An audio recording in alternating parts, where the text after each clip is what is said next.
Welcome back students. जैसा कि पिछली वीडियो में आपको पॉलिनोमियल की इंट्रोडक्शन पढ़ा दी गई थी, तभी बताया गया था कि हमें इस साल दो तरह के पॉलिनोमियल पढ़ने हैं, क्वाड्रेटिक और क्यूबिक। तो आज हम क्यूबिक पॉलिनोमियल के बारे में पढ़ेंगे कि उसे कैसे सॉल्व किया जाता है, उसके क्वेश्चन किस तरह लगाए जाते हैं और क्या उसका कॉन्सेप्ट है। चलिए शुरू करते हैं।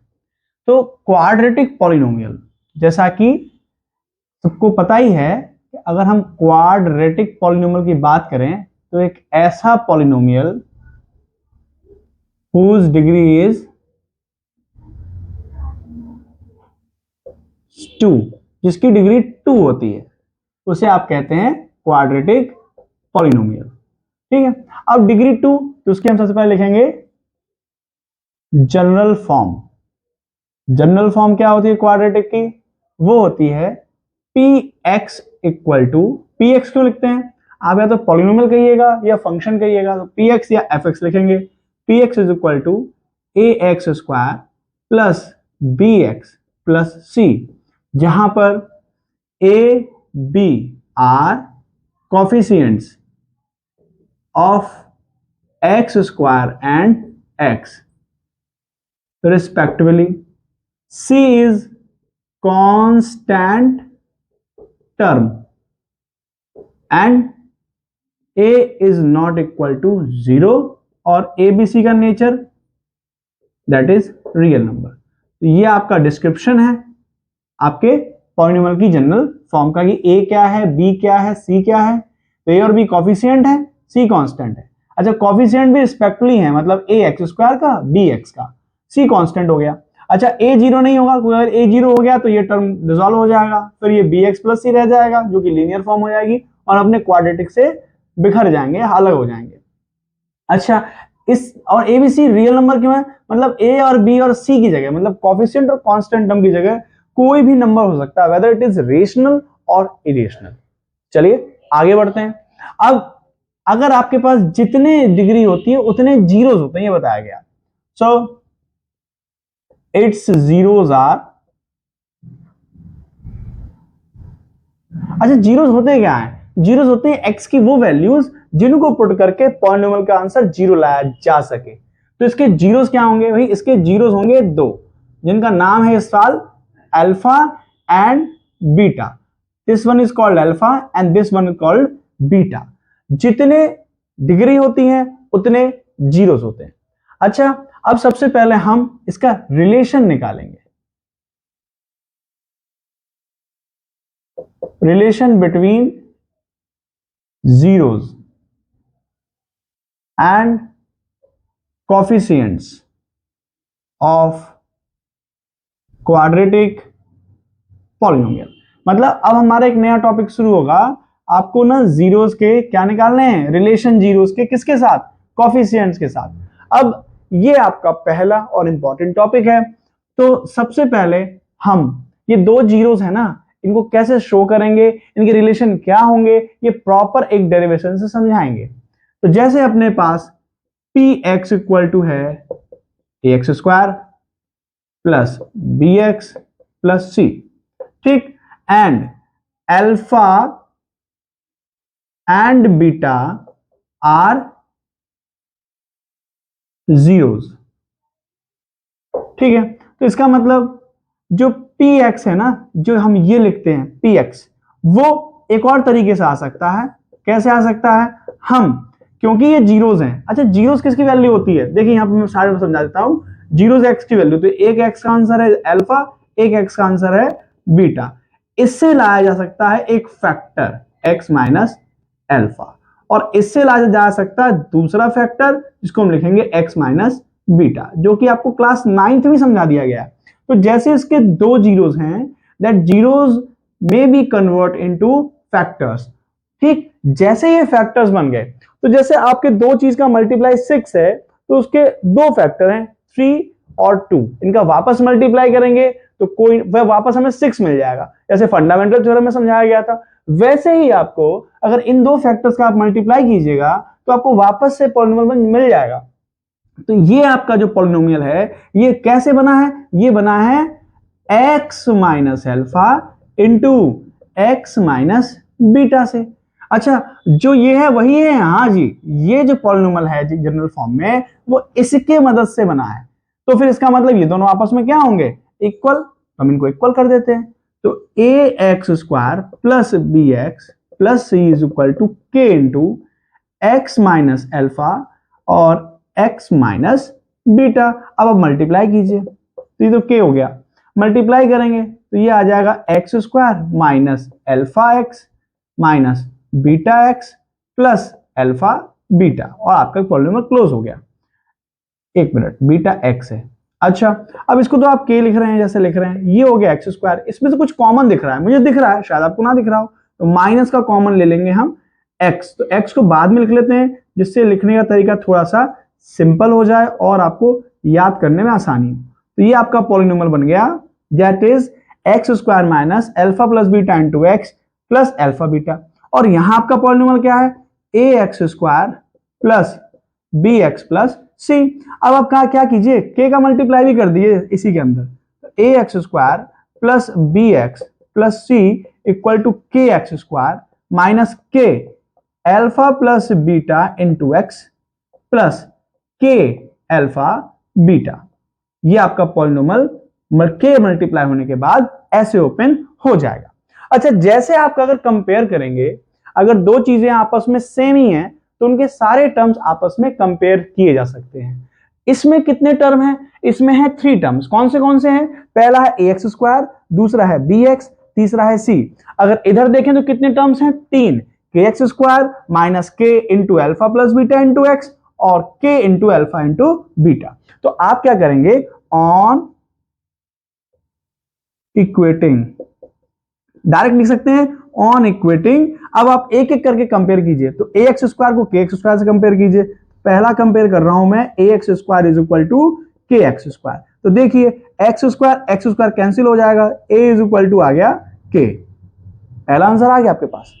अब आप दूसरे टर्म को कंपेयर कीजिए, तो B X is equal to minus K alpha plus beta into X. तो देखिए आप एक्स से एक्स कैंसिल आउट हो गया, यहां से आप अल्फा प्लस बीटा की वैल्यू निकालिए क्योंकि हमें यही रिजल्ट निकालना है। तो आ गया ये b upon minus k is equal to alpha plus beta. अच्छा, अल्फा प्लस बीटा अगर आपको निकालना है तो माइनस तो b ले लीजिए। अच्छा, k तो कोई पार्ट है नहीं ना इसका, k इसका कोई पार्ट है क्या, A X square plus B X plus, कोई k तो पार्ट नहीं है ना, पर हम निकाल चुके हैं k को किसके इक्वल, a के। तो आप यहां पर k की जगह पे a पुट कर दीजिए, और ये आपका पहला रिलेशन जो कि डायरेक्ट सिखाया गया होगा, सभी स्कूलों में डायरेक्ट ही सिखाते हैं, उसकी जगह पे ये आपका पहला रिलेशन डिराइव किया गया है आज, है ना। अगर आप एक और चीज देखिए, अब आप ना ये सी वाला टर्म जो है ना, सी वाला टर्म, सी अकेला ही है, तो इसको आप इससे कंपेयर कीजिए, तो सी इज इक्वल टू के अल्फा इंटू बीटा। अच्छा, आपको ये सिखाया गया अल्फा इंटू बीटा, के को ट्रांसपोज कर दो, तो alpha beta is equal to c upon k. And हम पहले ही बता चुके हैं कि आप ना के की जगह ए रख सकते हैं, क्यों, क्योंकि हमने डिराइव कर लिया है, क्योंकि के हमारा ना इसका कोई टर्म नहीं है, इस वाले पॉलिनोमियल में के है ही नहीं, तो हमें के को रिप्लेस करना है, तो हम ना के को रिप्लेस कर देंगे, तो अल्फा इंटू बीटा जो आपका आ जाएगा वो आ जाएगा सी अपॉन ए। देखो आप डायरेक्ट भी रट सकते हो, आपको स्कूलों में जहां भी पढ़ रहे होंगे आप, वहां डायरेक्ट ही रटाया गया होगा कि we have two relation, zeros and with the coefficient and constant, that is first sum of zeros and second one product of zeros। but मैंने यहां पे आपको डिराइव करके दिखाया है, और ये मैंने अपने आप नहीं बनाया है, this derivation is given in NCERT also. पर क्या है कि बच्चे ना आजकल शॉर्टकट्स में पढ़ रहे हैं, उन्हें सिर्फ सम से मतलब है, एग्जाम में सम कर ले कैसे, बस ये काबिलियत चाहिए। फिर कहते हैं कि साहब मैथ्स बहुत बोरिंग है और उसका और छोर नहीं मिल रहा। क्यों नहीं मिल रहा, क्योंकि आप पढ़ ही नहीं रहे उस तरह से, आप पढ़ नहीं रहे हैं, आप सम्स कर रहे हैं। पढ़ना है तो आपको पूरी थ्योरी समझ में आनी चाहिए, अगर समझ में नहीं आ रही तो कहीं ना कहीं आपका ही ड्रॉबैक है, या फिर आप पढ़ना नहीं चाहते हैं।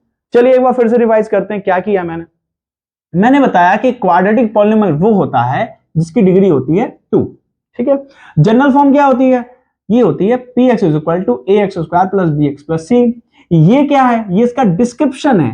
क्या डिस्क्रिप्शन है कि ए और बी कॉफिशिएंट है, एक्स स्क्वायर और एक्स के, सी कांस्टेंट है, कांस्टेंट टर्म है, सॉरी कांस्टेंट नहीं कह सकते, कांस्टेंट टर्म आप थोड़ा पढ़ेंगे बुक में तो मालूम पड़ जाएगा what the difference between constant term, and that is not be zero. Which one, A, क्यों नहीं हो सकता जीरो? देखो एक और बात समझ लो, अगर a जीरो हो जाता मान लो, तो ये आपका b minus B upon zero हो जाता। अगर माइनस बी अपॉन जीरो हो जाएगा तो नॉट डिफाइंड पे पहुंच जाएगा। इसका मतलब ये पॉसिबल ही नहीं है सॉल्व करना। इसलिए शुरुआत से कॉन्सेप्ट में ऐसी चीजें हैं जो आपको आगे जाके कहीं एरर ना गिव कर दे, ठीक है ना। तो अभी आपको थोड़ा समय लगेगा, पर आप मेरे संग जुड़े रहिए, आपको एक एक चीज समझाई जाएगी।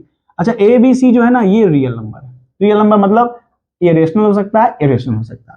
अच्छा, इसका मतलब जो जीरोस होंगे ना वो दो होंगे। क्यों दो होंगे? क्योंकि इसके दो डिग्री है। तो एक तो आपका जीरो हो गया अल्फा, एक जीरो हो गया आपका बीटा। अच्छा, अल्फा और बीटा जीरोस हैं, ये मैंने आपको यहाँ पे रफ में समझाया है कि जीरो से आप कैसे फैक्टर डिराइव कर सकते हैं। x इक्वल टू अल्फा ही तो आएगा। अरे इसके x के दो आंसर आएंगे ना, एक को अल्फा माना, एक को बीटा। तो अल्फा को ट्रांसपोज करो तो अल्फा माइनस एक्स, बीटा को ट्रांसपोज करो बीटा माइनस एक्स। इनका मल्टीप्लाई कर देंगे तो पॉलिनोमियल मिल जाएगा, क्योंकि फैक्टर्स का जब हम मल्टीप्लाई करते हैं तो हमको मेन पार्ट मिल जाता है जिससे वो फैक्टर बने हैं।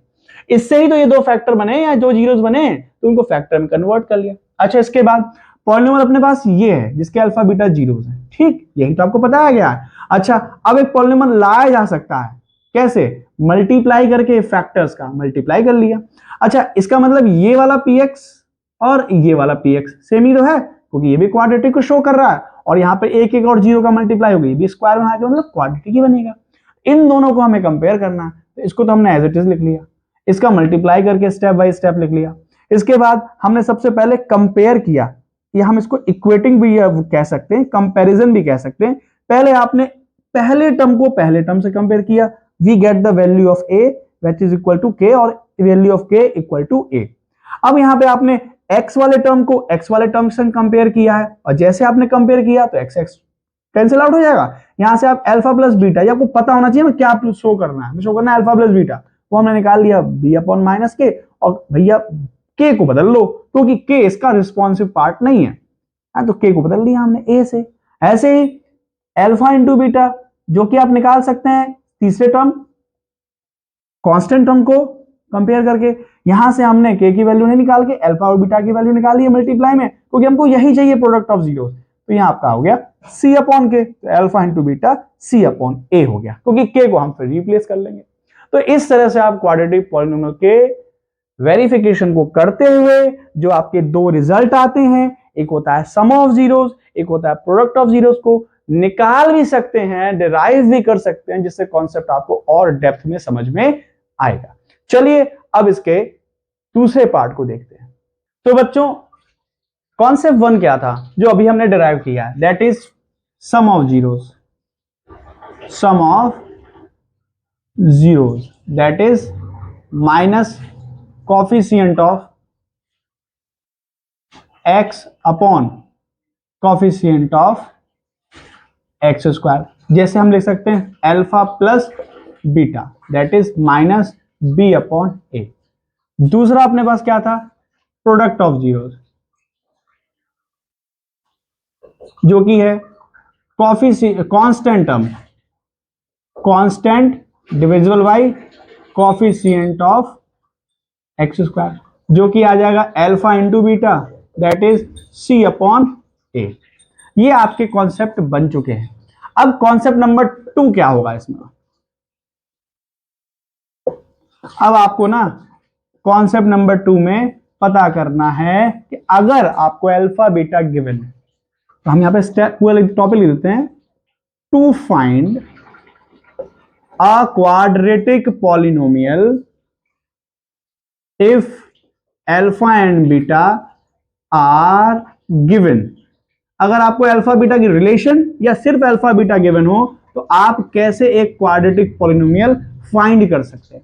तो आपको ना ये फॉर्मूला, या कह सकते हैं ये जनरल फॉर्म इस तरह से याद होनी चाहिए, जो कि है k into x square minus alpha plus beta into X. तो देखो दो तरह के ब्रैकेट यूज करने पड़ेंगे ना, ठीक है, प्लस अल्फा इंटू बीटा। तो ये आपका वो फॉर्मूला है जो आपको px बनाने में, मतलब अल्फा बीटा, इसमें तो क्या होता है कि पॉलिनोमियल दिया जाता है और आपको ये फाइंड करना होता है। पर अगर आपको ये गिवन हो तो पॉलिनोमियल कैसे फाइंड करेंगे, उसके लिए फॉर्मूला है।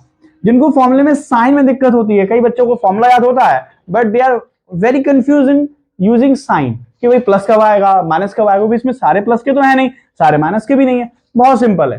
देखिए सबसे पहले आप के लिखेंगे, फिर आप लिखेंगे एक्स स्क्वायर, फिर लगाएंगे माइनस। तो कैसे याद रखोगे, पहले आया प्लस का, फिर आया minus alpha plus beta into x, फिर आया प्लस। तो ऐसे याद रखो कि पहले आया प्लस, फिर आया माइनस, फिर आया प्लस। जब हम क्यूबिक पढ़ेंगे तो पहले आएगा प्लस, फिर आएगा माइनस, फिर आएगा प्लस और फिर आएगा माइनस। ठीक है, तो आपके ये जो हम एक्सरसाइज शुरू करने वाले हैं, इसके बाद कल हम एक्सरसाइज शुरू करेंगे, उससे पहले के दो कॉन्सेप्ट हैं। पहला कॉन्सेप्ट है कि आपको सम ऑफ जीरोस पता होने चाहिए, प्रोडक्ट ऑफ जीरोस पता होने चाहिए। किससे निकालेंगे, अपनी जनरल फॉर्म से कंपेयर करके। ठीक है, कॉन्सेप्ट नंबर सेकंड क्या है कि अगर आपको अल्फा बीटा गिवन है, सीधे अल्फा और बीटा गिवन है, तो आप कैसे पॉलिनोमियल निकाल सकते हैं। तो इसको निकालने के लिए आपको ये फॉर्मूला याद होना चाहिए। तो यहां पर आज क्या कराया, सबसे पहले मैंने आपको बताया क्वाड्रेटिक पॉलिनोमियल क्या होता है, उसकी जनरल फॉर्म क्या होती है, उसके जीरोस हमने डिफाइन करना सिखाए, मतलब डिराइव करके कैसे आप उसको सॉल्व कर सकते हैं। सेकंड, आपको ये बताया गया कि इसके दो कॉन्सेप्ट हैं कौन कौन से। ठीक है बच्चों, यहां अपना वीडियो को एंड करते हैं। अगर आपको थोड़ा भी यूजफुल लगा ये वीडियो, अगर आपको समझ में आ रही है वीडियो, तो आप इसको लाइक कीजिए, अपने दोस्तों के साथ शेयर कीजिए, कमेंट जरूर कीजिए, अच्छा लगे तो, बुरा लगे तो। इसके साथ इस चैनल को अधिक से अधिक लोगों को बताइए कि हमें वहां पढ़ाया जा रहा है। चैनल को सब्सक्राइब कीजिए और अपने ही क्लास के बच्चों से सब्सक्राइब करवाइए। तब तक के लिए गुड बाय, टेक केयर।